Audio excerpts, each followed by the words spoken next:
Students, welcome two equations IAS. हम Indian polity के lectures कर रहे थे। एक सेशन हमारा हो गया था जिसमें हमने डिस्कस करा था हिस्टोरिकल बैकग्राउंड। हमारा जो कॉन्स्टिट्यूशन बना है उसका एक बैकग्राउंड क्या था, किस तरीके से कॉन्स्टिट्यूशन बना है पूरा। तो उस हिस्टोरिकल बैकग्राउंड में हमने डिस्कस करा था हिस्टोरिकल बैकग्राउंड। तो उस हिस्टोरिकल बैकग्राउंड में हमने डिस्कस करा था कि 1600 एडी में east India company India I थी। ईस्ट इंडिया कंपनी एक ब्रिटिश कंपनी थी जिसे एक रॉयल चार्टर मिला था। ब्रिटेन की क्वीन थी एलिजाबेथ फर्स्ट, उन्होंने एक रॉयल चार्टर दिया था। तो इन्हें एक मोनोपोली मिली थी ट्रेड की इंडिया में। केवल ईस्ट इंडिया कंपनी ही इंडिया में ट्रेड कर सकती है ट्रेड, और कोई भी ईस्ट इंडिया कंपनी की तरह कोई और ब्रिटिश कंपनी इंडिया में ट्रेड के लिए नहीं आ सकती थी। तो एक रॉयल चार्टर इन्हें मिला था। फिर किस तरीके से ये इंडिया में अपना ट्रेड बढ़ाते चले गए, थोड़ा बहुत हमने डिस्कस करा था। उसके अलावा हमने ये डिस्कस करा था कि 1757 और 1764 दो वॉर हुई थी। एक तो बैटल ऑफ प्लासी और एक battle of Buxar. Battle of Plassey और बैटल ऑफ बक्सर, ठीक है, दो वॉर हुई थी। इन दो वॉर के बाद ब्रिटिशर्स ने अपने आप को एक फर्म ग्राउंड में इंडिया में स्टैब्लिश कर लिया था। ठीक है, तो ईस्ट इंडिया कंपनी इंडिया में एक फर्म ग्राउंड में स्टैब्लिश हो चुकी थी। और ये भी हमने डिस्कस करा था कि 1765 से 72 तक हुआ क्या, क्योंकि इस बैटल ऑफ बक्सर के बाद जो है दीवानी राइट्स मिल गए थे ईस्ट इंडिया कंपनी को, बंगाल का, बिहार का और उड़ीसा का। बंगाल, बिहार, उड़ीसा, ठीक है। शाह आलम सेकंड थे दिल्ली में, ठीक है, तो उनसे आलम सेकंड से दीवानी राइट्स बंगाल, बिहार, उड़ीसा के मिल गए थे। दीवानी राइट्स क्या होते हैं, देखिए हम थोड़ा समझ लेते हैं कि दीवानी और निजामत। अगर हम बंगाल की बात करें तो दो कैटेगरी में अगर हम डिवाइड करें, दीवानी का मतलब है रेवेन्यू, खजाना जो है, जो टैक्सेशन के थ्रू जो भी स्टेट्स की अर्निंग हो रही है उसे हम दीवानी बोलते हैं। निजामत मतलब लॉ एंड ऑर्डर, फौजदारी, लॉ एंड ऑर्डर, जिसे हम फौजदारी भी बोलते हैं, मतलब क्रिमिनल वगैरह, ठीक है, जस्टिस वगैरह, वो सारी चीजें फौजदारी में आती हैं। ठीक है, तो हुआ क्या था कि ईस्ट इंडिया कंपनी जब बैटल ऑफ बक्सर जीती तो ड्यूअल गवर्नेंस बंगाल में स्टार्ट हो गया था। ठीक है, ड्यूअल गवर्नेंस का मतलब हो गया कि दीवानी वाले राइट्स हमने डिस्कस करा था ईस्ट इंडिया कंपनी के पास थे, और ये निजामत वाले राइट बंगाल के नवाब के पास थे। ठीक है, और साथ ही साथ शाह आलम सेकंड से ईस्ट इंडिया कंपनी को बंगाल, बिहार, उड़ीसा के दीवानी राइट्स मिल गए थे। मतलब टैक्सेशन की सारी पावर्स जो हैं, जो भी पैसा कलेक्ट होगा वो सारा का सारा ईस्ट इंडिया कंपनी के पास था। अब प्रॉब्लम क्या थी, क्योंकि इस समय इस वाले पीरियड में जो ईस्ट इंडिया कंपनी थी उनके पास पावर्स तो बहुत सारी थी, क्योंकि टैक्सेशन वगैरह, पैसा वगैरह सब ईस्ट इंडिया कंपनी के पास जा रहा था। ठीक है, लेकिन रिस्पॉन्सिबिलिटी कुछ नहीं थी।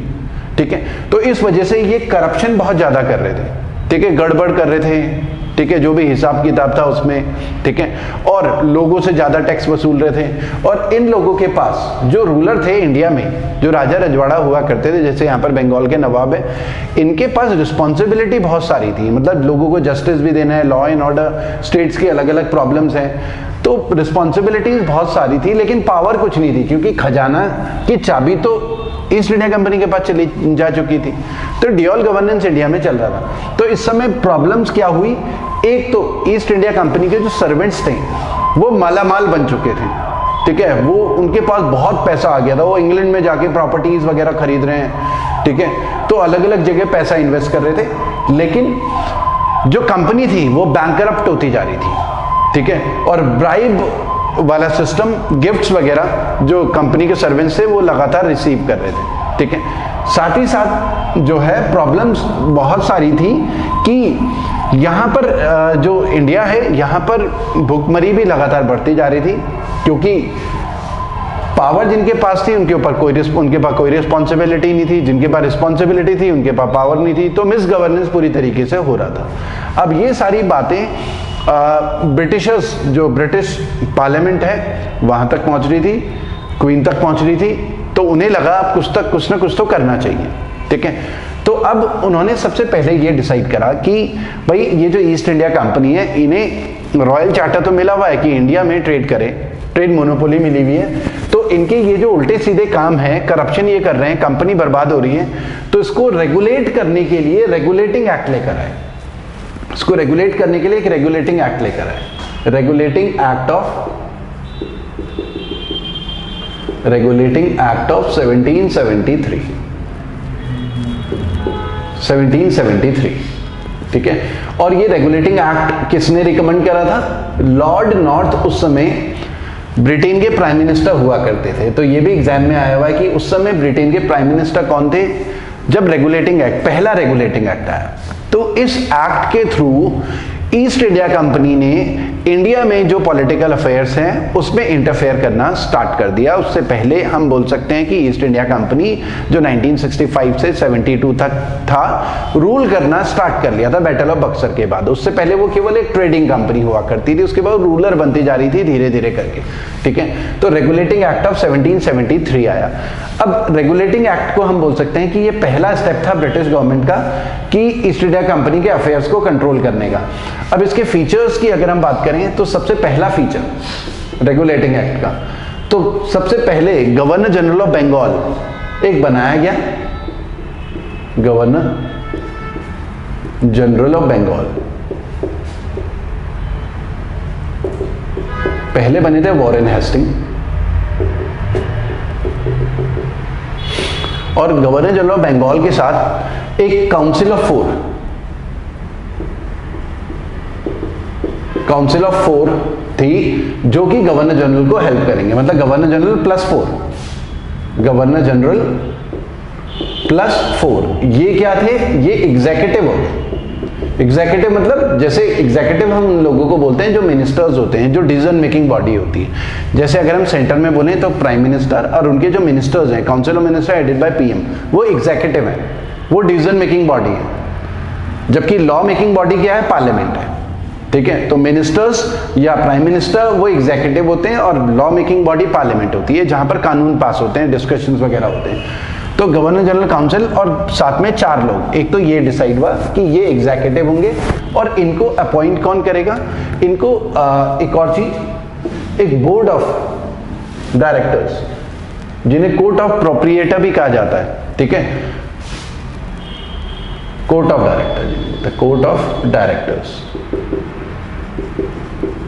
कोर्ट ऑफ डायरेक्टर्स होते हैं। कोर्ट ऑफ डायरेक्टर्स में ना 24 डायरेक्टर्स थे कंपनी के। कुछ फीचर्स मैं बता रहा हूँ इंपॉर्टेंट जो एग्जाम में आते हैं। 24 डायरेक्टर्स मतलब कोई भी कंपनी होती है उसके शेयर होल्डर्स होते हैं। तो शेयर होल्डर्स क्या करते हैं? अपने रिप्रेजेंटेटिव कंपनी में अपॉइंट करते हैं in the form of director, ताकि वो शेयर होल्डर्स को प्रोटेक्ट कर सकें डिसीजन मेकिंग में, ताकि कंपनी अगर डूबेगी तो शेयर होल्डर्स ने जो पैसा इन्वेस्ट किया हुआ है उन्हें भी लॉस हो सकता है। तो बेसिकली डायरेक्टर्स क्या करते हैं? शेयर होल्डर को लॉस ना हो, कंपनी ठीक से चलती रहे, उनका गवर्नेंस वगैरह देखना, ये उनका काम होता है। तो 24 डायरेक्टर्स थे। ठीक है। उन्हें हम कोर्ट ऑफ डायरेक्टर्स बोलते हैं, इन्हें कोर्ट ऑफ प्रोप्रिएटर भी बोलते हैं, कोर्ट ऑफ प्रोप्रिएटर।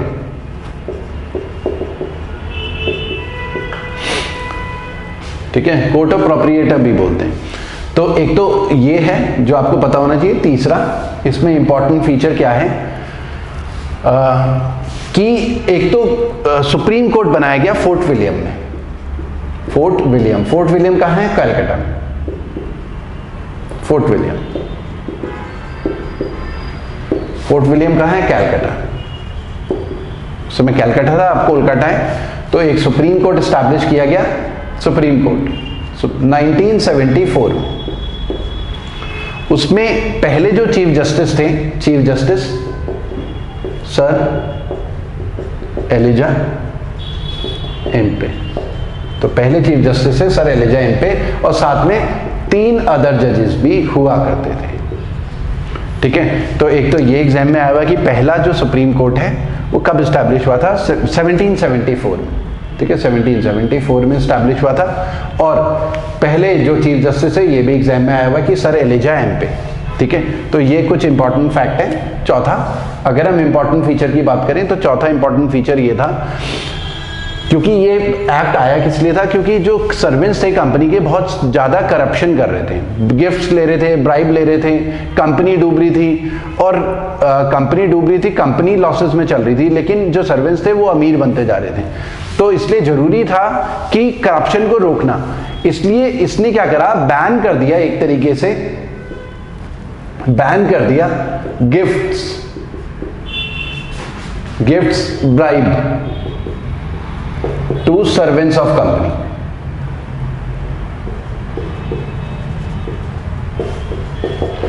कंपनी के सर्वेंट्स के लिए गिफ्ट्स या ब्राइब जो है वो बैन कर दी। ठीक है, तो ये कुछ इंपॉर्टेंट चीजें हैं जो इससे रिलेटेड थी। ठीक है, हाँ, एक और इंपॉर्टेंट फैक्ट जो आपको पता होना चाहिए, पांचवा, जो अलग अलग प्रेसिडेंसी, जो बड़ी बड़ी प्रेसिडेंसी हुआ करती थी, प्रोविंसेस हुआ करते थे, एक तो बंगाल था, उसके अलावा मद्रास था, उसके अलावा बॉम्बे था।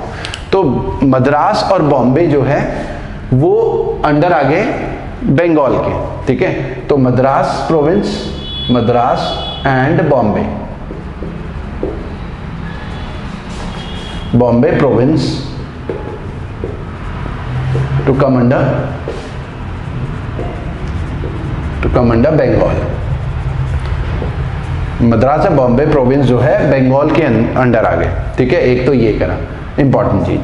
उसके अलावा इसमें प्रॉब्लम क्या थी कि कंफ्यूजन थोड़ा सा रेगुलेटिंग एक्ट में ये था कि डिसीजन मेकिंग पावर तो इन्हीं की रहेगी, governor general of Bengal, decision making power इन्हीं की रहेगी, लेकिन कुछ चीजें ऐसी थी कि इन्हें कोई भी डिसीजन लेना है तो फिर सुप्रीम कोर्ट जो है, सुप्रीम कोर्ट से परमिशन लेनी होगी, वहां से अप्रूव करानी पड़ेंगी कई चीजें, लेकिन किन चीजों को सुप्रीम कोर्ट से अप्रूव कराना है उसको लेकर कंफ्यूजन था।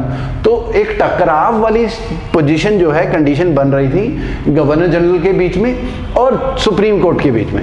तो उस टकराव वाली पोजीशन को दूर करने के लिए 1781 में एक अमेंडिंग एक्ट आया, अमेंडिंग एक्ट ऑफ 1781, जिसे हम एक्ट ऑफ सेटलमेंट भी बोलते हैं। तो अमेंडिंग एक्ट ऑफ 1781, और इसे हम एक्ट ऑफ सेटलमेंट भी बोलते हैं, एक्ट ऑफ सेटलमेंट भी बोलते हैं। ठीक है, to remove the disputes, to settle the dispute between supreme court and supreme council. Supreme court and supreme council, supreme council मतलब गवर्नर जनरल, और गवर्नर जनरल के साथ में जो 4 लोग हैं वो सुप्रीम काउंसिल है। तो इनके बीच में टकराव ना हो, तो एक अमेंडिंग एक्ट आया, इसमें चीजें क्लियर कर ली कि किन मामलों में सुप्रीम कोर्ट इंटरफेयर कर सकता है, किन मामलों में नहीं। मतलब डिसीजन मेकिंग, बहुत सारे गवर्नेंस से रिलेटेड, एडमिनिस्ट्रेशन से रिलेटेड जो भी डिसीजन होंगे उसमें सुप्रीम कोर्ट इंटरफेयर नहीं कर सकता। तो फिर इस एक्ट के बाद जो झगड़ा था सुप्रीम कोर्ट और सुप्रीम काउंसिल के बीच में, वो खत्म हो गया। तो स्टूडेंट्स, आज के लिए इतना ही करते हैं। आपको अगर ये वीडियो पसंद आता है तो लाइक जरूर करें, और अगर आप लाइक वगैरह करेंगे तो ये सारी चीजें हमें मोटिवेट करती हैं ताकि हम आपके लिए और ज्यादा वीडियोस बनाएं। Thank you students, thank you.